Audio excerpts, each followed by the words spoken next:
Busy days here at Mark Vaughan HQ. Thanks for clicking on to Vaughan's European Outlook for Monday the 20th of November. And yes, we are only 10 days away from the official release date of the 2023-24 winter forecast. So plenty of things coming up in the next couple of weeks. So stay tuned and be sure to like, share and subscribe if you haven't already done so. Let's have a look first of all at the GFS. This is the ensemble mean for the 850 temperatures or 5,000 foot level temperatures over the greater London area. And you notice here that we go from firmly warmer than average to firmly below average over the course of this work week here. So we're starting off fairly mild. We will increase that mildness as we move towards the middle portion of this week, and then the temperatures nosedive as Arctic air shifts south over the UK and Ireland. And you notice here that the ensemble mean for the GFS indicates firmly below average temperatures, that thick red line being the average, the white line being the ensemble mean. And you can see here that it stays firmly below that average line at 850 through the remainder of November and into the early portion of December. Before we look at the cold change in the pattern as we push towards the end of this work week, I want to look at the sea surface temperature anomalies globally, because there is some very interesting things going on here. This is, of course, very, very pertinent when it comes to the winter forecast. But you can see here, this is the current CDAS temperature anomaly here. In fact, I'll try and blow it up just to make it a little bit easier for you to see. Always encourage you, if you happen to have a smart TV, to check out these videos, not so that you can get a close-up of my ugly face, but in fact so you can see the charts a bit clearer. I tend to find that myself. If you're watching it on YouTube on your television, it is so much clearer to see some of these charts. But you can see here a firmly warmer than average Mediterranean and Black Sea at the moment, which is quite interesting. We've got a very warm North Pacific, especially to the west of the North Pacific, all the way to the Japanese region here, the Koreas. In fact, the Yellow Sea actually has slightly colder than average conditions here, as you can see. But we've got to the south of the Aleutian some pretty warm waters here at the moment. We've got, of course, that's still that hangover of La Nina from last year and the previous 3 years with that negative PDO here. A little area of cool, a few hundred miles to the west of the Pacific Northwest coast of the United States. We've also got that ribbon of cold stretching from, again, a few hundred miles off the Baja right the way across to the south of the Hawaiian Islands. Then, of course, we've got the El Nino. Arguably, you can see that we're starting to see that warm pool of water now starting to peel away from the South America coast. We'll see if that has any significance as we go into the winter season, and we're going to look at that in a lot more detail as we come towards the release date. You can see here that that tripole now present over the North Atlantic. Very interesting signature, this, by the way. That warm water against the Greenland, around Iceland here. Then you've got that ribbon of cold extending from Ireland across to Newfoundland.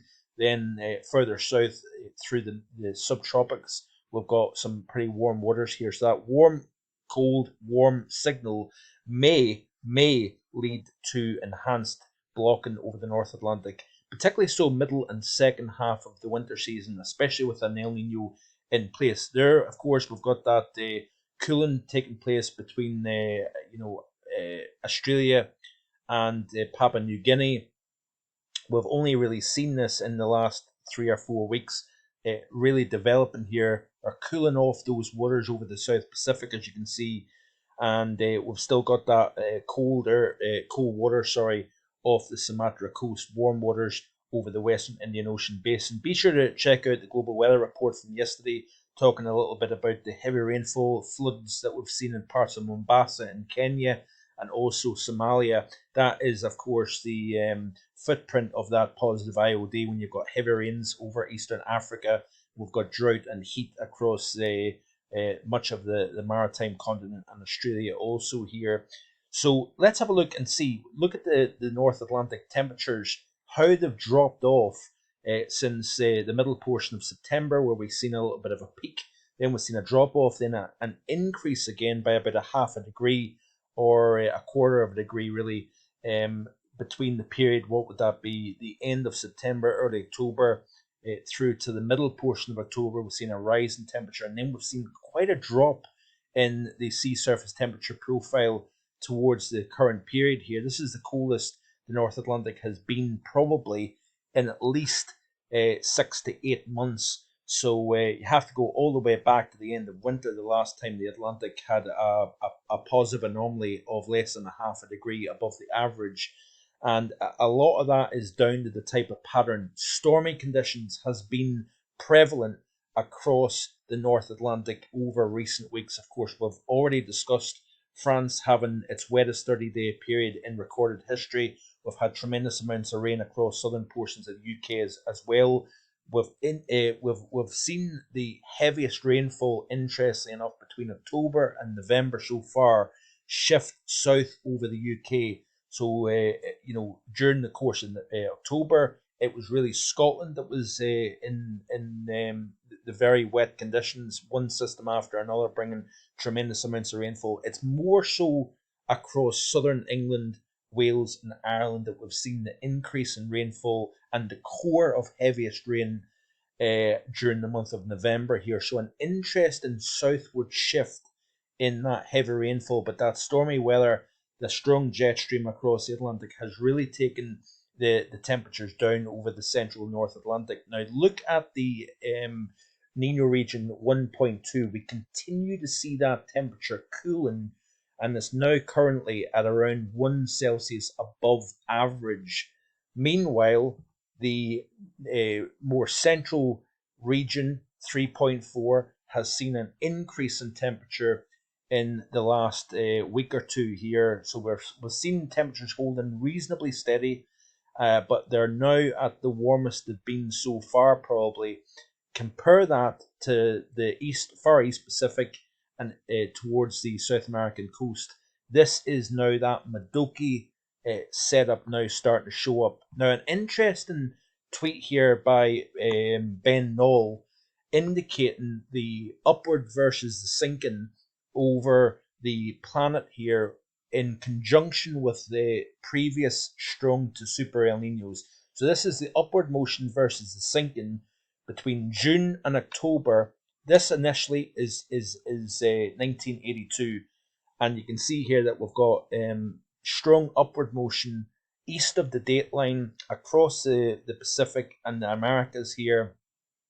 A very strong sinking over the Indian Ocean, as you can see here, during that same period here. So of course there's a strong connection between El Nino, the Indian Ocean dipole, and also the Madden-Julian oscillation. This is 1997, by the way.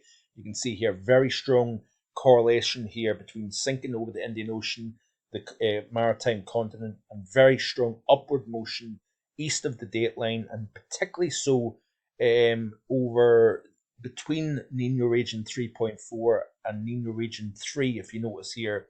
This is 2015. You can see again, same correlation here, strong sinking over the maritime continent, strong upward motion over the East Pacific. This is 2023, and you notice here that there's a far weaker signal overall, both in terms of sinking and as well as that upward motion. You notice the difference here that we've got sinking over the South Pacific versus the North Pacific here. The North Atlantic, entire Atlantic basin actually sees upward motion, which is quite interesting. Look at this here compared to the same period, 2015, 97, and 1982 here. So it shows you the atmospheric response is different between June and October this year versus those previous years. So I thought I would show you that because that is quite interesting here, folks. And again, this is all the ideas that I'm now starting to really hone in on with regards to the winter forecast. So it's all about the winter forecast now over the next 10 days. I'll continue to share ideas with you, things that I'm looking at, and then of course it will be published not only here on markfoganweather.com and YouTube, but also the website also. So yeah, exciting times to come, that's for sure. And also, it's exciting the fact that we are potentially going to see a cold pattern towards the end of this week and possibly through the weekend and into next week. And we start, of course, winter. So let's have a look and see what the details are showing. Thought I'd actually show you this, by the way, before we get into that. This is the Manjulan oscillation at the moment, and what we've got actually is phase one, quite a strong phase one. If you notice, it's well away from this inner circle, which represents the null phase or a weak, very weak signal of the Manjulan oscillation. Notice here it's strengthened and also it's rotating.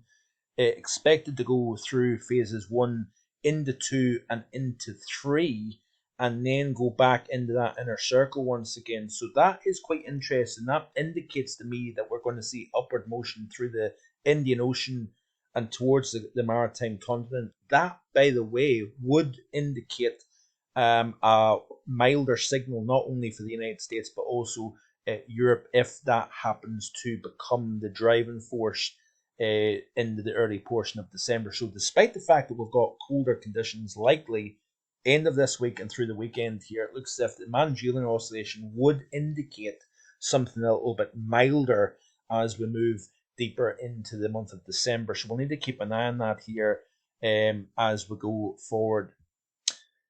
Okay, so GFS ensemble, this is the upcoming 5-day period. You can see here the core of strongest heights to the west of the UK and Ireland, but extending across the majority of the UK and Ireland. Negative over northern and eastern Europe at the moment. End of the day, it's 6 to 10. You notice here that there's that all-important westward shift of the high. Then we've got a deeper trough descending into Europe, indicating a colder theme as we move towards the final days of the month. And then the 11 to 15 day, notice here that we still have that positive to the west, that negative to the east. That would indicate a reasonably cold pattern, but also a drier theme. Let's have a look at the 2-meter temperature anomalies here. This is the upcoming 5 days, warmer than average. No surprise here. We're going to actually see temperatures increasing over the next few days. The 6 to 10, look at this here. We're turning things around and we've got a cold start to the month of December and, of course, the cold end to the month of November. But that is very interesting. That is a cold start to the winter 2023-24, according to the latest run of the GFS ensemble. Let's now look to the GFS. This is the 850 temperature profile here, and we do have that area of low pressure exiting to the east. Now you notice here that that area of high pressure to the southwest of the UK and Ireland then starts to draw some fairly warmer 850 into the UK, but all the while, watch what happens north over Iceland, Greenland. Watch what happens as that area of milder air initially comes in. That cold to the north gets shunted slightly to the north here, if you notice, and then in comes that cold air as that area of high pressure just shifts and nudges slightly further west. In comes that cold front, and we've got that discharge of Arctic air, the coldest air mass by a long shot since the end of winter, early spring last year. And you can see here that the GFS indicates that that cold air really maintains itself towards the early and middle portion of next week. Then you notice here there's more involvement with the Atlantic once again. But that is certainly how much it holds its ground remains to be seen.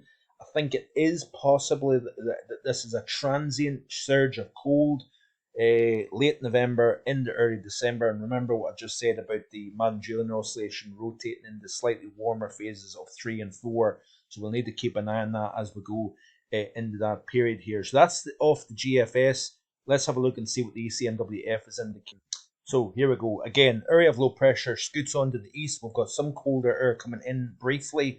Then we've got that little surge of mild air coming around the top of that area of high pressure to the southwest.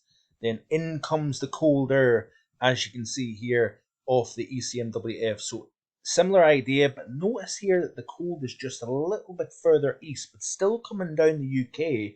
But it looks as if it's a little bit further east. So the fine details has yet to be ironed out. How far west does that area of high pressure go? That will be the golden question with regards to this cold spell. Looking at details with regards to temperature and snowfall in the next couple of days, so stay tuned for that. Thanks for watching. Enjoy the rest of your Monday, and I'll see you again tomorrow with more. Bye for now.